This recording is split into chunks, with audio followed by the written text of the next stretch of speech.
আমার নাম নীলাঞ্জন নস্কর। আমি নিউ টাউন থেকে আসছি। শাস্ত্রীজির কাছে বিগত প্রায় আমি 2 বছর ধরে দেখাচ্ছি। আমার এই 2023 সালের আমার একজন সন্তান আসেন এবং তিনি এখন নেই। তারপর আমি শাস্ত্রীজির সঙ্গে দেখা করলাম। মহালয়ার সময় ওনার যজ্ঞতে গিয়েছিলাম ওনার বাড়িতে। সেখানে উনি যেটা করতে বলেছিলেন করেছিলাম। এখন আমি এই কিছুদিন আগে এবছরের মহালয়ার পরে আমার ছেলে হয়েছে, সুস্থ সবল স্বাভাবিক, শাস্ত্রীজি যেমন বলেছিলেন সেই রকমই হয়েছে। এখন খুবই ভালো আছি, খুবই আনন্দে আছি আমরা। আমাদের সংসারটা পরিপূর্ণ হয়েছে শাস্ত্রীজির জন্য একমাত্র। আমি অসংখ্য ধন্যবাদ জানাই শাস্ত্রীজিকে এবং আমার শাস্ত্রীজির প্রতি একটা যে ভালোবাসাটা সেটা অনেকটা বেড়ে গেছে। আপনারাও আসুন, শাস্ত্রীজিকে দেখান। শাস্ত্রীজি আপনাদের যদি কোনো প্রবলেম থাকে সেটা উনি ঠিক করে দেবেন। আমি খুবই উপকার পেয়েছি শাস্ত্রীজির কাছে এসে। ধন্যবাদ। নমস্কার, সকলকে প্রীতি শুভেচ্ছা। অ্যাস্ট্রোলজার তপন শাস্ত্রী বলছি। আমি পরপর রাশি লগ্ন নিয়ে বলে আসছি 2025-এর কি হতে পারে, কোন রাশির মেষ, বৃষ, মিথুন, কর্কট, সিংহ, কন্যা, তুলা, বৃশ্চিক, ধনু, মকর, কুম্ভ, মীন, এই 12টা রাশির কি কি হতে পারে, কি ভালো থাকলে কি হবে। আরও আমি নতুন নতুন তথ্য আপনাদের দেবো। যেসব রাশির, সব রাশির তো সমান যাবে না, সব রাশির ভালো যে যাবে সেটাও কিন্তু আমি বলবো না। কিছু মানুষের, কিছু রাশির ভালো যাবে, কিছু মানুষের ভালো যাবে, কিছু জাতকের ভালো যাবে, কিছু জাতিকার ভালো যাবে, কিছু ক্ষেত্রে কিছু না কিছু কম বেশি হতে পারে। আমার এই প্রেডিকশান, আমার চুলচেরা বিশ্লেষণ, আমি জিস্ট বেশিরভাগ বলে থাকি। পুঙ্খানুপুঙ্খ বললে তো অনেক কিছু বলা যায়, অনেকটা প্রজ্ঞ আপনাদের ধৈর্য থাকবে না। ওই জন্য জিস্ট বলে দেবে, আপনি বুঝে যাবেন কি হচ্ছে। ভাতের হাড়ির সব ভাত দেখলে হবে না। ভাত হয়েছে কিনা, দুটো ভাত টিপলে এনাফ, আমরা জেনে যাব ভাতটা হয়েছে কিনা। তো আপনাদের সেই মতোই আমি প্রেডিকশান করে আমার ক্যালকুলেশান, আমার এই যে জ্যোতিষের অভিজ্ঞতা সব কিছু নিয়ে কিন্তু আমি এই কথাগুলো কিন্তু আধুনিক জ্যোতিষকে সঙ্গে নিয়ে কিছু মন্ত্র, কিছু তন্ত্রের উপহার দিয়ে এবং জ্যোতিষতন্ত্রের বিজ্ঞান ভিত্তিক সম্পূর্ণ বিচার করে কিন্তু এই কাজগুলো আমি করি। আজকে আমি বলবো 2025 সালের মিথুন রাশি কেমন যাবে। মিথুন রাশির অধিপতি বুধ। বুধ একটা বালক গ্রহ, ছটপটে গ্রহ কিন্তু।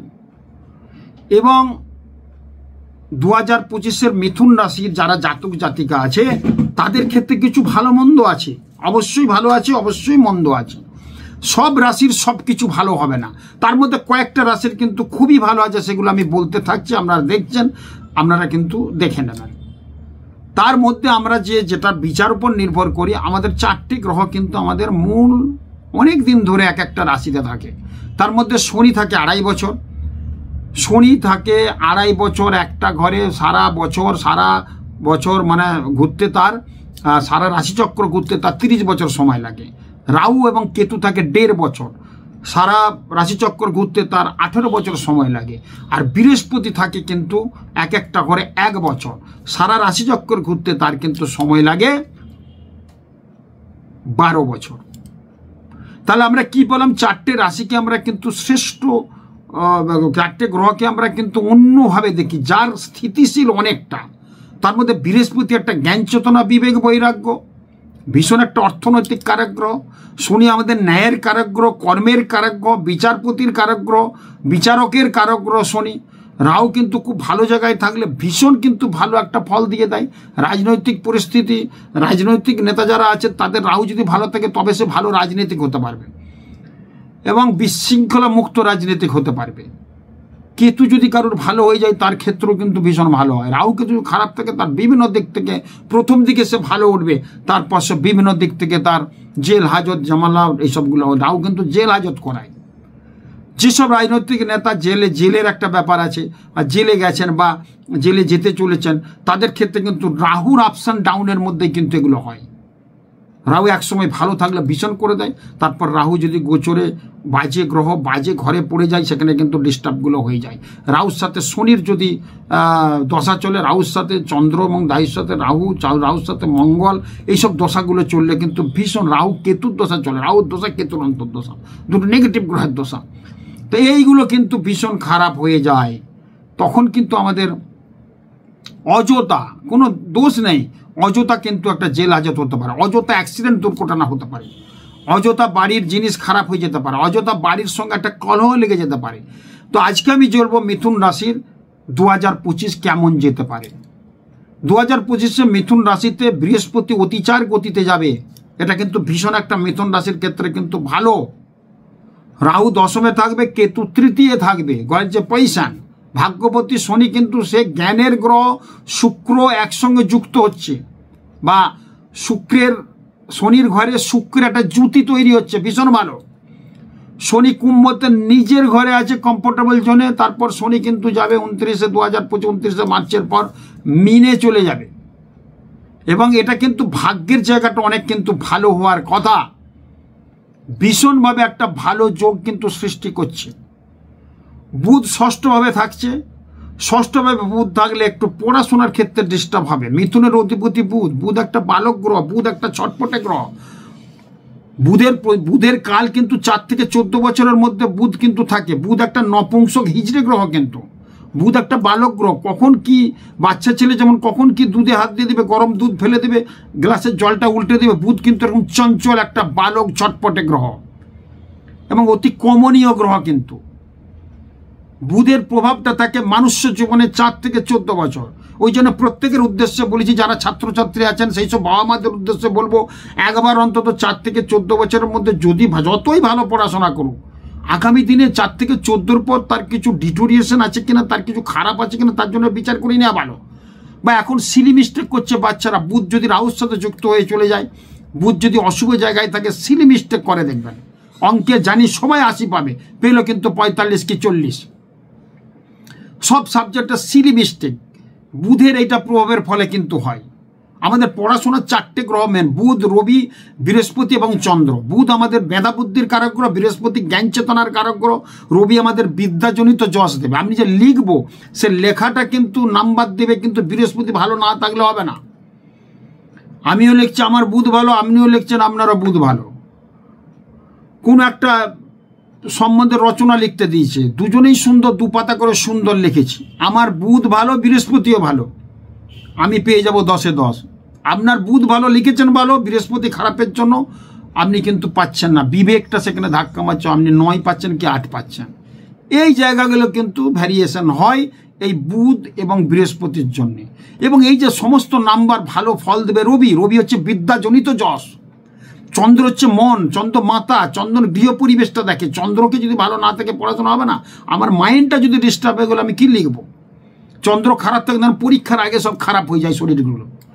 যত রোগ পরীক্ষার ঠিক আগে, পরীক্ষার আগের দিনে হলে পায়খানা বমি হচ্ছে, নাহলে একটু অলসতা লাগছে, নাহলে মাথা ঘুরছে, নাহলে শরীরে দুর্বল লাগছে, এটা চন্দ্রের ফলে। কিন্তু এইগুলোকে প্রোটেকশন দিয়ে আমরা কাজ করি। বুধ আমাদের একটা পড়াশোনার কারক গ্রহ। বুধ হচ্ছে একটা, বুধের মিথুনের অধিপতি কিন্তু বুধ। রাশির জন্য স্ত্রী পুরুষের মধ্যে জুটি একটা বলছে, হাতে গদা এবং বিনা, বুধের যে রূপটা সেটা বলছে। অধিপতি গ্রহ বুধ মিথুনের। রাশি একটা 22 তত্ত্বের রাশি, কিন্তু এটা দ্বিস্বভাব একটা। বুধ যাদের আছে দেখবেন ভালো, তাদের খুব ভালো একটা দ্বিস্বভাব ভাব থাকবে। মিথুন রাশির ক্ষেত্রেই কিন্তু একটা দ্বিস্বভাব ভাব, দুনুমনু ভাব। কিন্তু পরে যা দুনুমনু ভাব হলেও যে সিদ্ধান্তটা নেবে, বুধ যদি ভালো থাকে সে সঠিক সিদ্ধান্ত নেবে। একটা পশ্চিম দিকের অধিপতি মিথুন রাশির। সমস্ত মিথুন রাশির জাতক জাতিকা যা কাজ করবেন পশ্চিম দিকে করবেন, মুখটা পশ্চিম দিকে মুখ করে করবেন, পশ্চিম দিকে পড়াশোনা করবেন। মিথুন রাশির ক্ষেত্রে কিন্তু খুব ভালো হবে। একটা পুরুষ এবং কুমার রাশি, বালক রাশি কিন্তু এই জাতীয়ত শূদ্র বর্ণের সাধারণত হয়। এর প্রকৃতি কিন্তু খুব ভালো, খুব জ্ঞান সুলভ হবে। বুধ ভালো থাকলে মিথুন রাশির যারা জাতক জাতিকা আছে, একটা জ্ঞানী গুণী, বড় বড় যারা সাহিত্যিক, বড় বড় যারা লিখনী শক্তি আছে, বড় বড় যারা স্ক্রিপ্ট রাইটার আছে, তাদের কিন্তু মিথুন রাশির জাতক জাতিকা হয় আমরা কিন্তু পাই।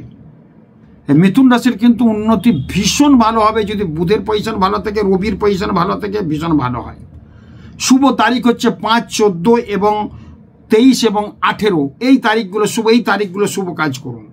মিথুন রাশির মিত্র রাশি হচ্ছে মেষ, তুলা, কুম্ভ, সিংহ এবং কন্যা। এই রাশির সাথে মিলমিশ হবে, এই রাশির সাথে জুতি সংযুক্ত হবে, এই রাশির সাথে পার্টনারশিপ বিজনেস করলে ভালো হবে। এই রাশির যদি মেয়েদের বিয়ে করেন খুব ভালো হবে, বা কোনো মেয়েরা যদি এই রাশির যদি ছেলেরা বিয়ে করতে পারেন ভালো হবে। যাদের মিথুন রাশি তাদের মেষ রাশি, তুলা রাশি এবং কুম্ভ রাশি, সিংহ এবং কন্যা রাশির সাথে কিন্তু ভীষণ ভালো আছে। কর্কট রাশিটা শত্রু রাশি, এর সঙ্গে কোনো কাজ কিন্তু চলবে না। মিথুন রাশির ক্ষেত্রে কিন্তু মিথুন রাশির যে আমরা পাই, মিথুন রাশির একটা অঙ্গ থাকে ঠিক বাঁচকের উপর দিকটা মিথুন রাশি ইন্ডিকেট করছে এই দিকটা। আর মিথুন রাশির এই বুধের অবস্থান কিন্তু ঠিক ঠোঁটের নিচে। এই জন্য বুধ ভালো থাকলে, বুধ আমরা কিন্তু বাকশক্তির কারক গ্রহ, স্পিচ, যে কথা বলি আমরা স্পিকিং পাওয়ারটা কিন্তু বুধ দেয়। বুধ যদি ভালো না থাকলে খারাপ। বুধ রাহুর সাথে থাকলে দেখবেন একটু স্ট্যামারিং প্রবলেম আছে, দেখে নেবেন। বুধ রাহু আর বুধ শনির সাথে যুক্ত থাকলে তদলা যেটাকে বলি, একটু স্ট্যামারিং প্রবলেম থাকে।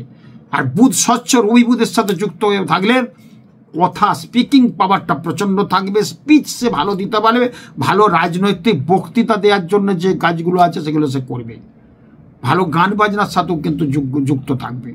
তো এই মিথুন রাশির ক্ষেত্রে কিন্তু এই জায়গাগুলো কিন্তু ভীষণ আমরা ভালো পাচ্ছি। কিন্তু মিথুন রাশি, এই মিথুন রাশির ক্ষেত্রে কিন্তু ভীষণ ভালো। মিথুন রাশির ক্ষেত্রে আগামী 21শে জানুয়ারি, বছরের শুরুতে 21শে জানুয়ারি 2025 মঙ্গল কিন্তু বক্র গতিতে মিথুনে কিন্তু প্রবেশ করবে। তখন কিন্তু কিছু ভালো মন্দ মিলিয়ে হবে। অ্যাক্সিডেন্ট দুর্ঘটনা হওয়ার যোগ কিন্তু প্রবলভাবে দেখা দেবে, সেই জায়গাটা কিন্তু খেয়াল রাখবেন। অ্যাক্সিডেন্ট দুর্ঘটনা হওয়ার যোগ কিন্তু প্রবল থাকবে 21শে জানুয়ারির পর। একটু খেয়াল রাখবেন মে মাস পর্যন্ত।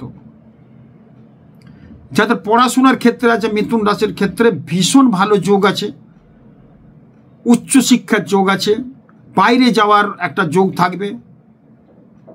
কিন্তু পিতামাতার শরীর খুবটা ভালো যাবে না, মানসিক একটা অস্থিরতা দেখা দিতে পারে, সেই জায়গাটা কিন্তু খেয়াল রাখবেন। মিথুন রাশি আমাদের কালপুরুষের তৃতীয় একটা রাশি। ভাতা ভগ্নির সাথে কিন্তু সম্পর্ক দূষণ ছিল, সেটা ঠিক হবে। কিন্তু দূর চাকরি ভবনে কিন্তু বিশেষ উন্নতি। আপনি কলকাতায় পোস্টিং পেলেন না ব্যাঙ্গালোরটাই চলে যান, অনেক উন্নতি হবে, অনেক কিছু ভালো হবে। আবার ব্যাঙ্গালোরে আছেন, পুনেতে পাচ্ছেন, একটা বিদেশে চান্স পাচ্ছেন, বিদেশে চলে যান। মিথুন রাশির ক্ষেত্রে এবছর বাইরে যত যাবেন দূর থাকবে, জন্মস্থান থেকে দূরে থাকলে বিশেষ উন্নতি। যদি কারোর এরকম হয়ে থাকেন আপনি চোখ কান বুঝে চলে যান। তপন শাস্ত্রী বলছে, অনেক প্রেডিকশন করেই বলছি আমি। অর্থনৈতিক ডেভেলপমেন্ট, বাড়ি ঘর যাদের হচ্ছিলেন এবারে বাড়ি কিনবেন 2025-এ, মিথুন রাশির জাতক জাতিকা যারা আছেন। আপনি চিন্তিত আছেন মেয়ের বিয়ে নিয়ে, বোনের বিয়ে নিয়ে, বিয়েটা হয়ে যাবে। আপনি চিন্তিত আছেন ভাইয়ের বিয়ে নিয়ে, আপনার দাদার বিয়ে নিয়ে, আপনার বিয়ে কিন্তু হয়ে যাবে, আপনাদের বিয়ে ঘর হয়ে যাবে, কিন্তু সুষ্ঠুভাবে হয়ে যাবে, সেই যোগটা পাচ্ছি। কারণ শনি কুম্ভ রাশিতে দিচ্ছে একটা বড় সাপোর্টিং একটা দিক কিন্তু ভালো দেখাচ্ছে, ভালো দিক হবে কিন্তু কুম্ভ রাশিতে। ভাগ্যপতি শনি কোথায়? একদম কুম্ভ রাশিতে। এটা কিন্তু একটা বড় যোগ। কুম্ভ রাশিতে আবার রাহুর প্রবেশ হচ্ছে, তো এই জায়গাগুলো কিন্তু ভীষণ আপনাদের কিন্তু ভালো ফল দেবে। যারা যানবাহন কিনতে চান তারা কিন্তু চেষ্টা করুন, হয়ে যাবে। 4 চাকা কিনতে চান, গাড়ির বিজনেস করতে যারা চান তাদের ক্ষেত্রে বিশেষ উন্নতি আছে। প্রমোটিং যারা করতে চান তাদের ক্ষেত্রে বিশেষ উন্নতি আছে। এক্সপোর্ট ইম্পোর্টের যদি বিজনেস করেন তাদের কিন্তু ভীষণ উন্নতি আছে। যারা প্রকাশনার সাথে যুক্ত, বই ছাপানো থেকে প্রকাশনার যে বিজনেসটা আছে সেটার থেকে ভীষণ উন্নতি। প্রেস যারা আছে, প্রেস, তাদের ক্ষেত্রে ভীষণ উন্নতির যোগ পাচ্ছি। ব্যবসা ক্ষেত্রে এই উন্নতিগুলো পাচ্ছি, কিন্তু ভীষণ ভালোভাবে দেখবেন। তার মধ্যেই কিন্তু একটু ভাবিয়া করিও কাজ, করিয়া ভাবিও না, যেটা ভেবে চিন্তা করতে হবে। কিন্তু সর্বক্ষেত্রে বাধাগুলো কিন্তু একটু গোলমাল আছে, কিছু তো বাধাই থাকে সবার। আমি যেই কথাগুলো বললাম, আমার মিথুন রাশি, আপনারও মিথুন রাশি, আর 5 জনেরও মিথুন রাশি। আমার হয়তো খারাপ হচ্ছে, আপনার কিন্তু ভালো হচ্ছে, ওর একটু খারাপ হচ্ছে। এই রাশি লগ্ন উপর নির্ভর করে আমরা 2025-এর প্রেডিকশন করছি। এবারে দশা অন্তর্দশা মানুষকে সাথ দিতে হবে। আমার মিথুন রাশি, আমার দশা চলছে রাহুর দশা, চন্দ্রের অন্তর্দশা, বা রাহুর দশা, মঙ্গলের অন্তর্দশা। আপনার মিথুন রাশি, আপনার চলছে বৃহস্পতির দশা আর বুধের অন্তর্দশা চলছে। তাহলে কী হবে? দশা অন্তর্দশা কিছুটা হেরফের করে, কিন্তু বেশিরভাগ ক্ষেত্রে জিস্ট বলছি মিথুন রাশির ক্ষেত্রে ওভারঅল কিছু তো খারাপই বললাম না, মোটামুটি ভালোই তো বললাম। সেই জায়গায় কিন্তু ভীষণ ভালো হওয়ার যোগ কিন্তু প্রবলভাবে দেখা দিচ্ছে। এইগুলো আপনারা কিন্তু ফলো করুন, খুব ভালো হবে। বিশেষ করে যেটা আমি বলবো মিথুন রাশির ক্ষেত্রে, আগামী 2025-এর 14ই মে বৃহস্পতি সপ্তম হয়ে দশমে যাচ্ছে, যার ফলে কিন্তু বিভিন্ন দিক থেকে মিথুন রাশির ক্ষেত্রে ভীষণ ভালো কিন্তু হবে। কবে? 2025-এর 14ই মে থেকে, মানে খুব ভালো যে টাইমটা বলছি, ভালো হওয়ার কথা, একদম অক্টোবরে 27শে অক্টোবর পর্যন্ত ভীষণ ভালো হওয়ার যোগ কিন্তু প্রবলভাবে দেখা দিচ্ছে। যারা শেয়ার বাজারের সাথে যুক্ত আছে তারা কিন্তু শেয়ার বাজারটা করুন, খুব ভালো হবে। ভীষণ ভালো। নতুন বিজনেস যদি স্থাপন করতে চান, যে বিজনেসগুলোর কথা বললাম, এগুলো কিন্তু মিথুন রাশির কিন্তু 2025-এর খুব ভালো আছে। যারা দেখবেন ওই মানে সুদে একটা টাকা নেওয়ার চলে, বা মানি এক্সচেঞ্জ সঙ্গে যুক্ত যারা আছে, বা ইন্টারেস্টে টাকা কাটান, তাদের ক্ষেত্রেও কিন্তু ভীষণ আছে। ভয়ের কিছু নেই, আমরা দিল খুলে কাজ করুন, দেখবেন অনেক উন্নতির শিখরে আপনারা পৌঁছাবেন। বিশেষ করে এই বছরটা ফেব্রুয়ারির পর তো ভালোই পাচ্ছি, মে মাসের 14-24 মে পর থেকে খুব ভালো আছে, আমি সেই যোগগুলো পাচ্ছি। কিন্তু ভীষণ ভালো খবর আছে মিথুন রাশির ক্ষেত্রে। একটু খেয়াল রাখবেন, বুধের স্থান বললাম এই জায়গায় থাকে, চোট আঘাত লেগে ঠোঁট ছিঁড়ে যেতে পারে, পড়ে গিয়ে ডিস্টার্ব হতে পারে, এগুলো একটু খেয়াল রাখবেন। আর চোখের একটু সমস্যা হতে পারে। মিথুন রাশির কিন্তু বাঁ চোখটার এই জায়গাটা মিথুন রাশির অবস্থান, মঙ্গলের যেমন এখানে, বুধের এইটা, শুক্রের এই জায়গাটা, তো এক একটা মুখের মধ্যে গ্রহের অবস্থান থাকে, তো সেই জায়গাটায় কিন্তু আবার মহিলাদের ক্ষেত্রে একটু হাঁটু কোমরে ব্যথা, একটু বাতজ ব্যথনায় কষ্ট পেতে পারেন। যখনই কোনো বাইরে যাবেন কিন্তু সেখানে একটু তেলে ভাজা খেয়ে যাবেন, শুভ কাজে প্রতি বুধবার একটু তেলে জাতীয় ভাজা কিন্তু খাবার রাখুন। যেহেতু এই জায়গাটায় এই সালটা মঙ্গলের বছর, কিছু 19-20 কিন্তু হওয়ার যোগ প্রবলভাবে, যেটা আমি বললাম। আর বৃহদ্ধারক মূল, রামবাসকের মূল, যেগুলো বুঝতে পারছেন খারাপ, বা যাদের ভালো আছে, ভালো বললাম, তারার ক্ষেত্রেও কিন্তু করুন। বৃহদ্ধারক মূলটা প্রতি বুধবার কিন্তু পড়ুন, বা রামবাসকের মূল, দুটো মূল কিন্তু পড়ুন, ভীষণ ভালো হবে। আর কি করবেন, তামার একটা আংটি ধারণ করবেন। এই 2025-এর গ্র্যান্ড টিপস, খুব ভালো ফল হবে। ডান হাতের অনামিকায় ছেলেরা, বাঁ হাতের অনামিকায় মেয়েরা, তামার আংটি। যদি এটা 2.5 প্যাঁচ করে পড়তে পারেন খুব ভালো হয়, 2 প্যাঁচ হবে, 2.5 প্যাঁচ, ভীষণ ভালো কাজ। 2.5 প্যাঁচ ও দোকানে বললেই দেবে, তামার একটা 2.5 প্যাঁচের আংটি, যা দাম নেবে এক দামে নেবেন। মঙ্গলবার ওটাকে গঙ্গা জলে চুবিয়ে মায়ের পায়ে ঠেকিয়ে ওটা পড়ুন। 4 আর 8 সংখ্যা বর্জন করুন, 4, 8 সংখ্যাটা বর্জন করুন।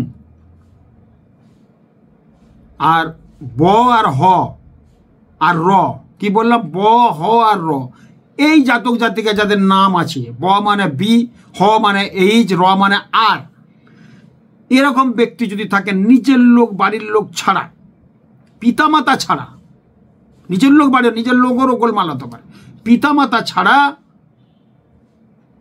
বিশেষ করে মাতা ছাড়া, মাতার নাম যদি আর এইচ আর র দিয়ে যদি হয়, বি এইচ আর, এই নাম্বারের লোক থেকে আপনারা কিন্তু বিরত থাকুন। তাদের সঙ্গে মেলামেশা কম করুন। তারা কোনো খাবার দিলে খাবেন না, এগুলোর থেকে কিন্তু যত সম্ভব এড়িয়ে চললে ভালো হবে। দেখবেন অনেক ভালো কিন্তু আপনাদের ফল হবে। এই থেকে কিন্তু আমাদের অনেক কিছু, আমরা জানি না কোথায় কি আছে। আমরা জানি বাড়িতে কাঁঠাল গাছ থাকলে বাড়িতে সদস্য মারা যায়, কেউ না কেউ, বাড়ির ছোট সদস্য মারা যায়। 60 বছরের ছেলে মানে বাবা, দাদা, আর ছোট ভাইয়ের বয়স হচ্ছে 34 বছর, সে কিন্তু মারা যাবে। কাঁঠাল গাছটা বাড়িতে খুব অশুভ। আর দুধযুক্ত গাছ, যে গাছের পাতা ফুল ছিঁড়লে দুধের মতো আঠা বেরোয়, সেই গাছ যদি বাড়িতে থাকে বাস্তুদোষ হয়ে যায়। পায়খানা বাথরুম যদি ঈশান কোণে থাকে বাস্তুদোষ হয়ে, যেগুলো আমরা জানি না অনেকে, এখন এগুলো জানছি আমাদের প্রোগ্রাম শুনে। কিন্তু কাঁঠাল গাছ, ওই দুধযুক্ত গাছ, যে গাছের পাতা ফুল ছিঁড়লে দুধের মতো আঠা বেরোয়, সেই গাছ যদি আপনার বাড়িতে থাকে বাড়িতে অশুভ হয়ে যায়। কাঁঠাল গাছ থাকা খুব অশুভ। পেঁপে গাছ রাখা খুব অশুভ। পেঁপে গাছে দেখবেন দুধ, আমরা পেঁপে কিনে খাবো, কাঁঠাল কিনে খাবো, লাগানোর দরকার, ওটা অনেক ক্ষতি করে দেয়। বাড়িতে ঈশান কোণে পায়খানা বাথরুম, ঈশান কোণে দেখবেন ঠাকুর ঘর নেই, ওখানে ভারী বস্তু, পায়খানা বাথরুম, রান্না চলছে, রান্নাঘরের দেয়াল এবং পায়খানা বাথরুমের দেয়াল একটা, খুব অশুভ বাস্তুদোষ। রান্নাঘরের দরজার বাথরুমের দরজা একদম সোজাসুজি, খুব বাস্তুদোষ। বাস্তুতে কালো পিঁপড়ে হবে, বাস্তুর ক্যাঁচের ক্যাঁচের দরজা জানলা আওয়াজ হবে, বাস্তুর মাথা গরম হবে, বাস্তুর যে গৃহকর্তা আছে, ছেলে মেয়েদের পড়াশোনা ভালো নেই, বাড়িতে ছিলেন, ভাড়া বাড়িতে ছিলেন 10 বছর, বাড়ি করে এসছেন, সেখানে ডিস্টার্ব, বাড়িতে ফাটল ধরবে, কালো পিঁপড়ে বাড়িতে ছেয়ে যাবে, মাথা গরমে গৃহকর্তার, এগুলো বাস্তুদোষ থাকলে কিন্তু হয়। আর কিছু রং আছে, সে রঙগুলো আমরা উল্টো পাল্টা লাগিয়ে, যেমন আমরা বসার ঘরে যেখানে সেখানে লাল রং আছে বা গোলাপি আছে, চলবে না। যে ঘরে আমরা ঘুমাবো সেই ঘরে অ্যাশ কালার দেওয়া আছে বা কোনো নীলচের কালার দেওয়া আছে, চলবে না। স্কাই কালার দেওয়া আছে, চলবে না। এই কালার নিয়েও কিছু বলে দেবো। যাই হোক, মিথুন রাশির ক্ষেত্রে এই জায়গাগুলো ভীষণ ভালো পাচ্ছি। অর্থনৈতিক লাভবান, বিদেশ যাত্রা, ছাত্রদের পড়াশোনার জায়গাটা মেন। এরপর কয়েকটা কথা আমি বলবো যেটা আমি লিখে রেখেছি, সেই কথাগুলো কিন্তু আপনাদের বলবো। এই যে ঝামেলাগুলো যেগুলো একটু খারাপ খারাপ আছে, তারা ঠিক কি করে করবেন, এইগুলো যদি আমরা 2025-এ মানতে পারি, যা মিথুন রাশির জাতক জাতিকা যারা আছে যদি মেনে চলতে পারেন কিছুটা ভালো হবে। যেমন বলছে অসৎ সংসর্গ ত্যাগ করতে বলছে, তাহলে সুনাম পাবেন। সুনাম কিছুতেই হচ্ছে না। খুব বাজে লোকের পাল্লায় পড়বেন না। বাজে লোককে যদি পাল্লায় পড়েন তাকে অ্যাভয়েড করুন, জীবনে উন্নতি হবে। অপরের যদি ক্ষতি করার একটা চেষ্টা মানসিকতা থাকে সেটা কিন্তু করবেন না, আপনারই পরে ক্ষতি হয়ে যাবেন। বিশেষ করে 2025-এ যাদের মিথুন রাশি, কারোর ক্ষতির চিন্তা ভাবনা নেবেন না। মাঝে মাঝে যদি আপনাদের সমস্যা আছে তাহলে কিন্তু বিব্রত হবেন না, হোপলেস হবেন না, ভেঙে পড়বেন না। জয় করুন, ভেবে চিন্তে ঠান্ডা মাথায় একটু সময় দিয়ে কাজটা করুন, দেখবেন সেই কাজটা কিন্তু আপনার ভালো হবে। সবসময় স্ত্রীর পরামর্শ গ্রহণ করবেন। মিথুন রাশি 2025-এ বলছে স্ত্রীর পরামর্শ গ্রহণ করতে বলছে। স্ত্রী যেটা বলবে সেটা কিন্তু শুনবেন। পরে কিন্তু যেটা বলছে শুনছেন না, পরে কিন্তু স্ত্রীর কথাটা হয় আমরা অনেক ক্ষেত্রে দেখেছি। অতএব স্ত্রীর কথা, স্ত্রী হচ্ছে আমাদের গৃহলক্ষ্মী, আপনার অর্ধাঙ্গিনী, তার কথা শুনলে কিন্তু ভীষণ ভালো হবে। পারিবারিক কোনো কলহ থাকলে এড়িয়ে চলবেন, দেখবেন খুব ভালো হবে। মেনে মানিয়ে না নেয়ার নাম জীবন, সবসময় বলে থাকি আমি, মেনে মানিয়ে নেয়ার নাম জীবন। মেনে মানিয়ে নিতে হবে, ঝগড়াঝাটি অশান্তি করলে হবে না। কোনো চালাকি ধরে বা কোনো চতুরতা করে কোনো খারাপ করার চিন্তা করবেন না, তাহলে আপনার খারাপ হয়ে যাবে ভীষণ, এটা বলছে। পিতামাতার মতামত নিয়ে চলবেন। পিতামাতার প্রিয় যে খাদ্য আছে প্রতি বুধবারে খাওয়ান। যদি পিতামাতা একটা লাড্ডু ভালোবাসে, কি একটা ভালো মাখা সন্দেশ ভালোবাসে, যদি রাবড়ি ভালোবাসে, প্রতি বুধবার পিতামাতা থাকলে সঙ্গে যদি থাকেন খাওয়ান। দূরে থাকলে সেখানে গিয়ে দিয়ে আসুন, অন্তত 4টে বুধবারের মধ্যে 2টো বুধবার। কি ভালো ফল পাবেন দেখবেন। পিতামাতার প্রয়োজনীয় প্রিয় খাদ্যটি যদি ছেলেরা খাওয়াতে পারে, একসঙ্গে থাকলেও তো আমি প্রতি বুধবারে নিয়ে আসুন।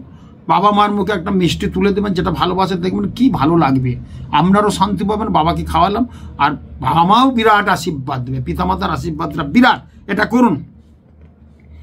সন্তানরা একটু অন্যদিকে চলে যেতে পারে 2025, যাদের মিথুন রাশি, মিথুন লগ্ন, তাদের সন্তানরা একটু বসে রাখার চেষ্টা করবেন, একটু নজর রাখবেন। বিশেষ করে মহিলাদের, মেয়েদের, আপনার মেয়ে আছে 88, 19, 20 বছর বয়স, তারা কিন্তু অন্য জায়গায় গিয়ে একটা প্রেম প্রীতি জড়িয়ে যে আপনার মান সম্মান চলে যেতে পারে, সেটাকে খেয়াল রাখবেন। ছেলে অন্য জায়গায় একটা নেশাবান করতে পারে, সেদিকে খেয়াল রাখবেন। আর সবসময় যা কাজ করবেন ভেবে চিন্তে করবেন, করিয়া ভাবিও না, ভাবিয়া করিও না। যা করবেন ভেবে চিন্তা করবেন, ভীষণ ভালো হবে। এবং মিথুন রাশির ক্ষেত্রে বলবো প্রতিদিন গণেশ পুজো করুন। গম নম গং গাং গণেশায় নম, নম গাং গণেশায় নম, নম গাং গণেশায় নম। প্রতিদিন স্নানের পর হাত জোর করে এটা বলবেন। গণেশ থাকলে গণেশের পায়ে একটা সাদা ফুল দেবেন। আর নিজের রাশিকে জাগ্রতরিষ্ঠ করুন। কি করবেন? নিজের রাশিকে জাগ্রতরিষ্ঠ করুন। নম, স্নানের পর হাত জোর করে নম হ্রিং শ্রিং মিথুন রাস হয় নম, নম হ্রিং শ্রিং মিথুন রাস হয় নম, নম হ্রিং শ্রিং মিথুন রাস হয় নম।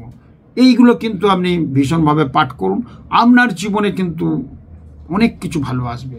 আপনি কালারটা পরবেন সবুজ রং, গোলাপি রং, সবুজ, গোলাপি এবং সাদা, এই কালারটা 2025-এ ইউজ করুন।